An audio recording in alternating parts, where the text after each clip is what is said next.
28. Going Home. Shudders ran through the house of Lungbarrow.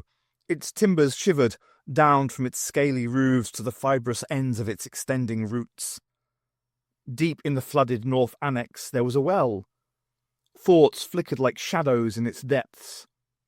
Voices whispered and cried out in anguish. The voices were whispering to Jobiska. She was fretting. Why don't they listen? No one listens. Come home, then, they insisted. It's time, then, she said. Yes. She sighed and smiled. Time to go home at last. Always voices, thought Chris. Wherever I go, it's always someone else's voice in my head. Yemaya and Yemaya and Yemaya creeps on this pretty pace from day to day. Maybe I'm bored with travelling. Maybe it's time to stay in nights with a trash vid or just my thoughts, not other people's second-hand shop-soiled cast-offs. Let's go home and see the folks. Let's have a party and a sing-song round the old Joanna. We don't have an old Joanna. What is an old Joanna? Never mind, here comes that song again. All together now. 8 man bound, make no sound. Cast out! Sathrope turned the keys on her ring in a steady clicking motion. The poor, poor house. The house buried us, said Glospin. We had 5 days. I would have put it right is my first duty as Kithriarch. No, it is not true. We are cast out. Where are the rest of the family? Said Redred. And where's the impostor who took the edict? All dead, said Sathrope, staring blankly ahead. Dead? How can they be dead? No, not dead, insisted Innoset. Just gone away. Dead of shame, said Sathrope. The doctor, slipping in beside her. If they were dead, the house would have replaced them. You are dead, she said, turning her keys. Now you see me, now you don't, he agreed. Wishful thinking, said Glospin. Sathrope struck out wildly. Soon Quences and I shall be the only ones alive. I want to get out of this insane house, shouted Redred. Everyone shushed him. There was a retching sound from across the table. Awys was being sick. Idiot, said Glospin. Only you could eat your own poisoned food. All dead soon. Then who will see to the house? The doctor slammed his fist on the table and marched into the centre of the hall. All right. What do you want me to do? Apologise to the house? Then I apologise. I'm sorry. Obviously, I should have found a more suitable family. Tell the house that it can exact whatever revenge it wants. Swallow me up, or drop timbers on my head if it likes. But that won't change anything. The TARDIS dropped from the web like a stone. The doctor tumbled clear as the police box hit the flagstones with a splintering crash. A flurry of frightened Fledershrews winged around the hall. The doctor smiled. I got it down, he said, in quiet triumph. Whose TARDIS is this? Demanded Redred. The doctor's, said Innoset. Come back, shouted Sathrope. No one was granted permission to leave the table. Both Rind and Glospin were already perusing the overturned ship. It seemed unharmed by its fall, but the broken flags beneath it were knocked into a crater. The doctor watched them from a distance. Innoset heard Chris mutter, They can't get in, can they? It's fallen door side down, said the doctor, as long as you remembered to lock up. Said Chris. She ran her hand across the ship's weathered blue surface. It was trembling slightly, betraying the enormous potential of the TT engines locked inside. Dust and grit had collected on the ridges and panels. Strange colours, scratches and burns, and something that looked like claw marks. How dare he? Her cousin, who brazenly challenged the house and got his own way too. Had these powers always been in him? Always kept in eclipse? Who was he? who kept company with aliens and forces from the time of chaos. Was Glospin right? Where had he been while they, his own family, were condemned to the dark? Or was he the dark himself? The chorus in her head was no longer unified. It had become a rabble of cries. She had striven to protect them all, but her strength was falling away.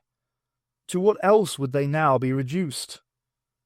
The weight of hair on her back threatened to crush her.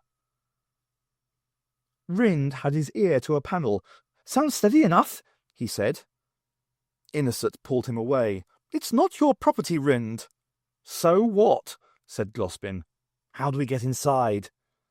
Leela pushed in front of him. "Stay away from the doctor's ship, sly one."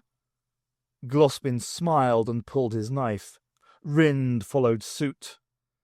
"You have no honour, you and your tribe of scavengers," she warned, and produced her own knife. Dorothy looked for Chris, but he was dawdling vaguely across the hall, a look of complete puzzlement on his face. Glospin sliced at Leela with his blade. She caught his wrist and swung him sideways. He twisted and caught her throat with his other arm. As Rind lunged his knife, Dorothy barreled across from the side, slamming him against the TARDIS. His knife clattered away and she snatched it up. "Stop it!" shouted Innocent. "Stop brawling!" Leela kicked at Glospin and broke free. In a moment she had her knife pressing his throat. "I have thorns here that could kill you with one scratch," she said. "Alien she-cat," he hissed. "Stand away from him." Leela turned to see Red with a raised gun. "Thank you, cousin," she said, and pushed Glospin away. "Cousin?" mouthed the captain. "Drudge!" There was a crash. "Drudge!" Sathrope was swinging her cane across the table. The doctor was crouching on the table, examining a panel at one end of the glass casket. Badger, who had been standing idle, raised its claws and descended upon her. "No, Badger!" shouted the doctor, ducking a plate that she had thrown. "I'm safe." The machine faltered and was overtaken by the approaching cousins. The doctor stood and faced them. "This stasis unit is a trick," he said quietly. "You're terrified the house will find out about Quincy's, so you've all been living a lie for the past 673 years. "Don't listen," said Glospin. "He's playing with us." "Quincy's was murdered, but I didn't do it, whatever anyone says." "Here's your sleeping beauty." "No!" yelled Sathrope. "He's alive." The doctor yanked a circuit core from the panel. The peaceful image of the old man under the glass vanished. A brown skeleton lay there, picked clean by vermin. Only a few shreds of material clung to it. "Don't let it see!" Sathrope clutched at one of her hearts. "Don't let the house see!" Something squeaked. A taffel-shrew ventured its snout through the ribcage, where it appeared to be nesting. The drudges stalked into the hall. The huge servants approached, slowly scrutinizing each cousin and companion in turn. The doctor, smiling calmly, slid back from the coffin. Quences lay peacefully in his place again. "Everything is acceptable," said Sathrope. She was clutching the will, wary of any approach. At a signal from the drudges, the tables shuffled away from the dais. The two guardians of the house, one with a head, one without, took up positions at either side of the loom on which the coffin stood. Everyone stood and waited. "What's this about 673 years?" demanded Red. Sathrope ignored him. "Why does it not answer me?" she said, turning her keys. "How much is it seen?" Red grabbed Rind. "How long was I in that transmat booth?" "Get away," muttered the cousin. "You don't know when you were better off." "Drudge!" Sathrope stood up. "I'm going to my room." The attendants did not respond. "I require your service." She was ignored. Trembling, she leant on her cane and hobbled from the hall alone. Redred grabbed hold of Innocent. His eyes were wild. "How do I get out of this place?" She maintained her composure. "You have a dispatch that you were given to take to the capital? How long was I in that transmat booth?" "I couldn't say. I think you should hand the dispatch over to me. This is some elaborate other-side masquerade. It's too late for your appeal to go through now."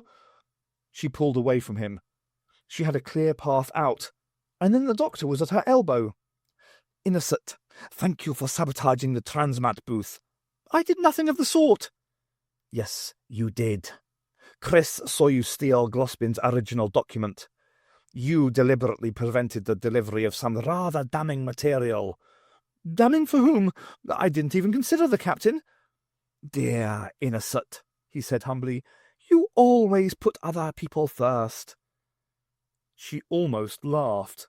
"I destroyed the document. I thought Glospin had gone mad." "Or had been driven to madness." "I'm not easy to live with, you know." She held his eye again. Deep in the blue there were flecks of green and brown, until it fell into a pool of black. She could see nothing beyond. She knew that was forbidden. "Who are you?" she thought. "I don't know. It frightens me." He chewed on his bottom lip. "The main problem is how to get you all out of here before the house finds out." She looked round the hall. Leela, eating yet more bread, was sitting on the side of the TARDIS with Dorothy. Glospin and Rind were plotting at the far end of the hall. Nearby, Redred was studying his wrist link, and Awis was hunched in a chair, looking distinctly ill. The drudges, immovable and obdurate, flanked Quence's coffin. "Where is Chris?" she said. He scanned the hall. "And where's Jabisca?" "No," she thought, "not another one, not now." When Jabisca reached the gate to the north annex, it was open. The black water started about halfway down the slanting passage. A flotsam of old, drowned furniture had collected at its edge. She tried to target one of the overturned coracles, but it was too heavy for her frail little arms. "Come on, Granny," said Chris, pounding up behind her. "I'll do that." He lifted her in and climbed aboard after her. "Are you coming as well, dear?" she asked. "That's right," he said, testing the paddle. "I'm off home too." "I don't know where he went," protested Dorothy. The doctor was all urgent hands and darting looks. "He's following Jabisca. She's gone to join the missing cousins." "We shall find him," said Leela. "No, stay here, both of you. Keep an eye on things, and don't let anything disturb the house." He squinted at Leela. "What?" she said. "Crumbs." He dabbed her mouth with his hanky. "If you need help, speak to her." He waved a vague hand. Dorothy glanced round the hall. "Who? Battleaxe Galactica's gone to her room." "Not Satralope. Innocent." "She just went out." "What?" They pointed. "That way." He set off at a pace. "Your bread is good," said Leela. "You ate the lot," said Dorothy. "At this rate, you won't be wearing that bikini for much longer." "Captain," said Glospin, "that dispatch you were given, you'd better hand it over." Redred flicked off his wrist link. "It stays with me until I get out." He pointed to the TARDIS. "This TT machine was stolen last night from the Dry Dimension docks at the capital." "Last night," said Glospin, amused. "By your cousin." "You'll find the doctor's behind most of this." Glospin flourished his coded agency badge. "You see, I discovered anomalies on his loom certificate. He may be a pretender or a changeling." Redred smiled. "Another imposter." "This is his revenge for being disinherited and expelled from the family. It was he who murdered the Kithriarch." "Serious allegations." Redred consulted his wrist link. "And he's regenerated since he last came here," Glospin added.